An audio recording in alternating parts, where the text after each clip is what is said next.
In Season 2, Episode 7 of the show Breaking Bad, there's a short scene featuring this guy, a dark-haired, mustachioed fellow sitting at the desk of a DEA agent, the folk saint Jesús Malverde. When his colleague Hank Schrader asks about it, the agent replied, "Know thy enemy," and explains that Malverde is the patron saint of Mexican drug dealers.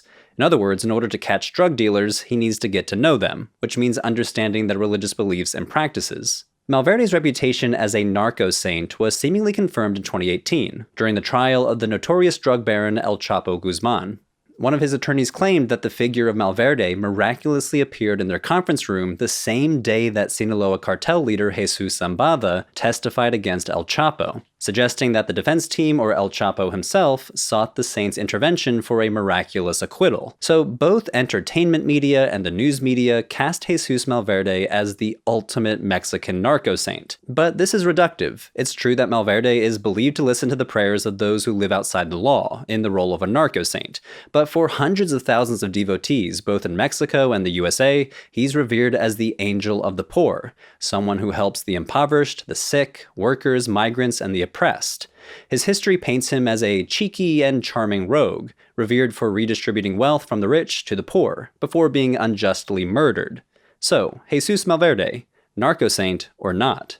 According to legend, Jesús Malverde was born Jesús Juárez Mazo in 1870, just outside the city of Culiacán, the state capital of Sinaloa. When he was young, railroads were bringing large-scale hacienda agriculture to the region. These were estates that produced agricultural goods relying on exploited labor, people trapped in debt bondage, or in some areas, outright slavery.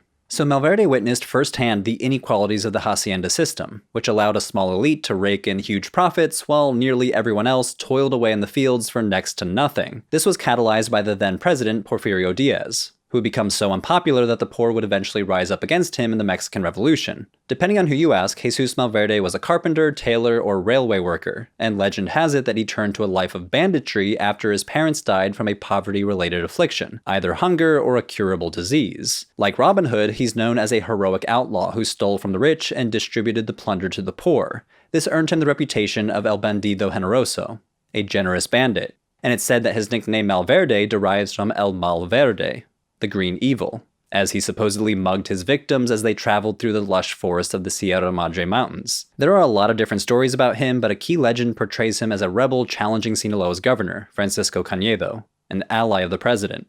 In this story, Malverde embodies the clever, courageous peasant standing up against Cañedo's embodiment of injustice and corruption. Frustrated by Malverde always mugging people, Cañedo decides to prosecute him for robbery and assault, but offers him a final test. Steal my sword and I'll grant you a pardon. In some versions, Malverde needs to kidnap Cañedo's daughter instead. As the story goes, Malverde darts around the governor's mansion like a ghost, stealing the sword and mocking him with a message on the wall. Jesus M. was here. Enraged, Cañedo offers a bounty for Malverde's capture, and legend says that one of his friends betrayed him and he was handed over to the authorities. Cañedo demanded the bandit to be hanged immediately, and in some versions his feet were cut off. As a further show of force, officials denied him a proper burial and left his body exposed until the bones fell to the ground. But while the authorities hated him, local peasants admired his generosity and courage, and saw his execution as emblematic of their own oppression. They honored him by throwing small stones on his remains, and over time these piled up to form a mound called a cairn. Legend holds that peasants began praying to him as they tossed their stones, and many believed that he heard their petitions. In these early days as a folk saint, he was believed to help with theft and injustice, including helping to return stolen goods. Malverde quickly became known as a miracle worker, and over the years, people came from all around to throw a stone and ask for a miracle. With time, this popularity spread across Mexico, leading to the construction of an official chapel in 1969, where people to this day make offerings of candles, flowers, and tequila. In fact, the folk saint became so popular that you can find altars to him across the entire country, and in 2007 a large chapel was built for him in Mexico City. So how much of this is historical? The tragic and untimely death of a young, generous bandit who was brutally betrayed by a corrupt politician is at the core of this legend. But there's very little evidence to confirm the facts of the myth. Little information exists about Jesús Juárez Mazo other than his execution in 1909. But there are parallels between Malverde and two other Sinaloan revolutionaries, Heraclio Bernal and Felipe Bacomo, known for their resistance against the Porfirian regime and public opposition against the governor Cañedo. Known as the Thunderbolt of Sinaloa, Bernal had a group of bandits and was celebrated as a Robin Hood character with a bit of a habit for robbing stagecoaches, as Malverde is said to have done. He also raided silver mines and publicly mocked Cañedo with various shenanigans. He caused so much trouble that Cañedo put a 10,000 peso bounty on his head, which at the time was equivalent to millions of dollars. Much like the legend of Malverde, Bernal was betrayed for the bounty and was ambushed and killed by members of his gang. The other figure is Felipe Bacomo, known as the last Mayo rebel. He was an indigenous man of Mayo descent, also known as the Yorome people. He had once endured the harsh labor conditions of the haciendas and witnessed the dispossession of his people's indigenous land. During the revolution, he led an uprising and commanded a rebel army of 6,000 men. Eventually he was captured and sentenced to death, but later received a pardon once the revolution ended. But echoing the legend of Malverde, Bacomo was betrayed by the authorities and executed. Scholars have speculated that Malverde may be a synthesis of these three historical figures, with Jesus Juarez Mazo's execution in 1909 as the tipping point that led to the crystallization of a folk saint looking out for the poor.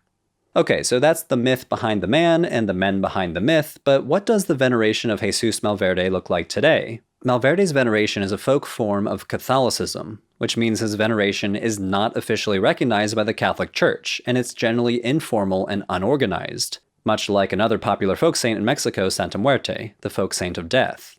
Like other folk saints, Malverde is venerated in an ad hoc fashion. There are no formal services to him at shrines, and practitioners can set up their own personalized home altars. But there are a few widely shared practices. Malverde's days are said to be Mondays and Saturdays, as he was born on a Monday and died on a Saturday, according to legend. Celebrations also take place on May 3rd, the anniversary of the execution of Jesus Juarez Mazo. Bands will play northern-style music, and some devotees might crack open beers or whiskey and chill out while watching processions. Devotees will also venerate the folk saint at shrines and chapels, which generally feature his iconic statue, easily recognized by his flamboyant mustache and dark eyebrows. He's always dressed in a white shirt with a red or black tie, and sometimes devotees will put a cowboy hat on his head or, more recently, baseball caps. They may offer candles or flowers along with their prayer or splash holy water on his image as they petition him.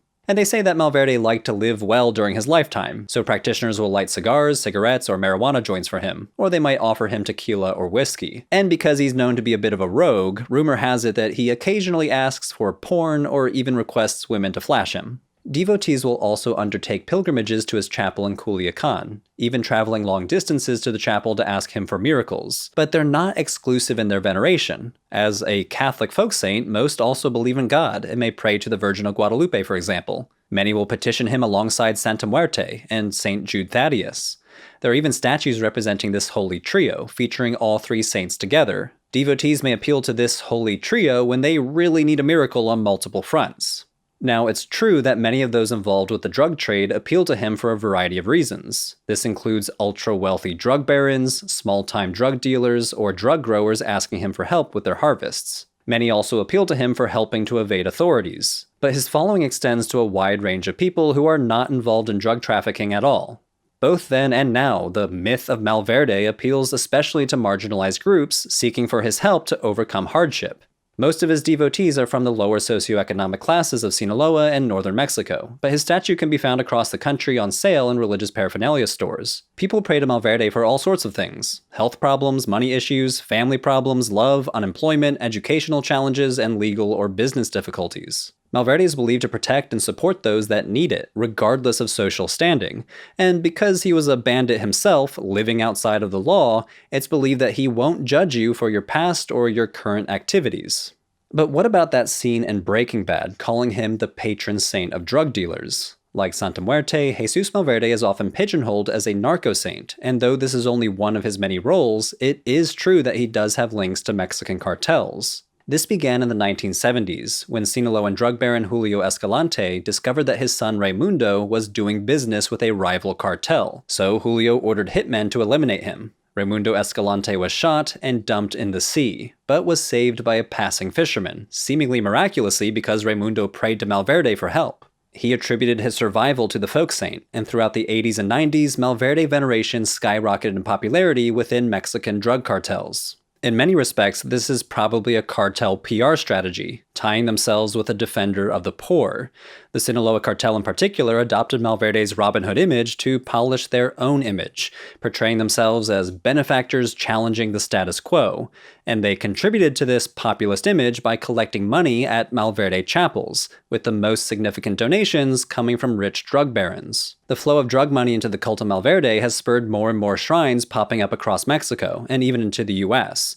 But the folk saints' association with narco-culture has created serious problems for devotees in general. Law enforcement on both sides of the border now automatically assume that Malverde images indicate someone's involvement with the trade, when this is often not the case. So on one hand, it's no surprise that El Chapo and his defense team presumably turned to the folk saint for help in their trial.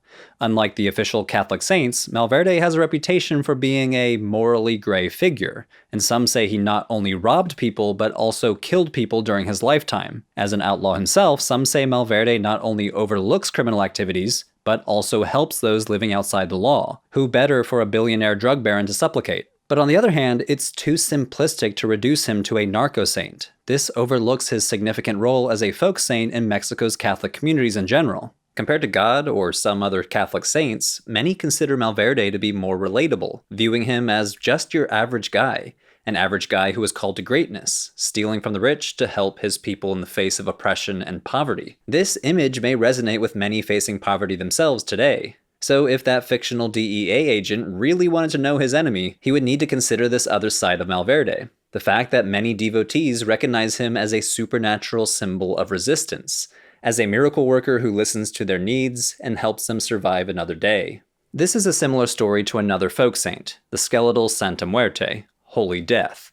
To outsiders, she's also associated with cartel violence, but to most of her followers, she's a protector with indigenous roots, stretching back to the pre-colonial past. If you'd like to learn more about Santa Muerte, then I highly recommend you check out today's sponsor, Sacred and Profane, the official podcast of the Religion, Race, and Democracy Lab at the University of Virginia. Sacred and Profane is all about the critical academic study of religion and features interviews with top academics. In their episode on Santa Muerte, the scholar Dr. Jesse Marroquin joins the podcast to explore the very complex history of this folk saint. The Religion, Race, and Democracy Lab promotes educated public discourse about the intersection of religious identities with democratic institutions and movements, and they fund a bunch of really cool research projects, both for graduate students and undergraduates. Sacred and Profane is co-hosted by 2 UVA professors, and it's now in its 4th season, called Between Heaven and Earth. It's a 10-episode series covering one topic: religion and climate change. The series explores how religion defines and envisions how humans relate to the natural world, and the topics are just so cool. Not the basic stuff you often find online. Just to give you an example, one of their recent episodes is called Planet B, and explores how religious ideas are inspiring the people who want to escape Earth and create an advanced society on Mars. So if you're a religious studies nerd like me and you want to learn more from some of the top scholars of religion out there, then subscribe to Sacred and Profane by following the link here on screen,